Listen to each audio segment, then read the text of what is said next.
முருங்கைக்கீரை பொரியல். எண்ணெய் ஊற்றி பெருஞ்சீரகம் கடுகு போட்டு காஞ்ச மிளகாய் தாளித்து ஊற்றி கீரையை போட்டு தண்ணி அந்த அளவுக்கு வெங்காயம் போட்டு வதக்கி முருங்கைக்கீரையை போட்டு வேகணுங்க. இந்த அளவுக்கு வெந்ததுக்கப்புறம் அதில்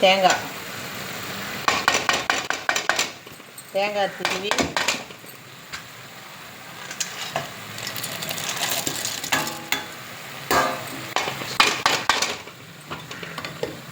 தேங்காய் போடணுங்க. தேங்காய் போட்டால் நல்லா டேஸ்ட்டாக இருக்கும். மல்லாட்டை பேர் வறுத்து வச்சுருக்கேன், அதுவும் ஒரு ஓட்டு ஓட்டி இதில் போட்டு ரசத்துக்கு சாப்பிடுங்களா, வேறு லெவலில் இருக்கும். கார குழம்பு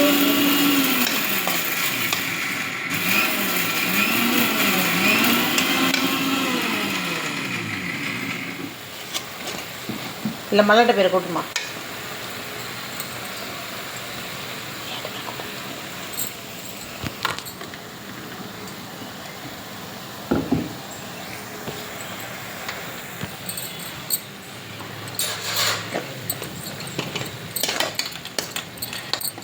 மல்லாட்டை பேரை வறுத்து தோலை உடச்சிட்டு அதுக்கப்புறம் மிக்சியில் போட்டு ஒரு ரெடி அடித்து இங்கே பாருங்கள், கலரை பாருங்கள், எவ்வளோ பார்க்கறதுக்கே அழகாக இருக்குது. இதில் மெயினாக டேஸ்ட் கொடுக்குறது தேங்காயும் மல்லாட்டியும் தான். முருங்கைக்கீரை இதுமாரி செஞ்சு சாப்பிடுங்க.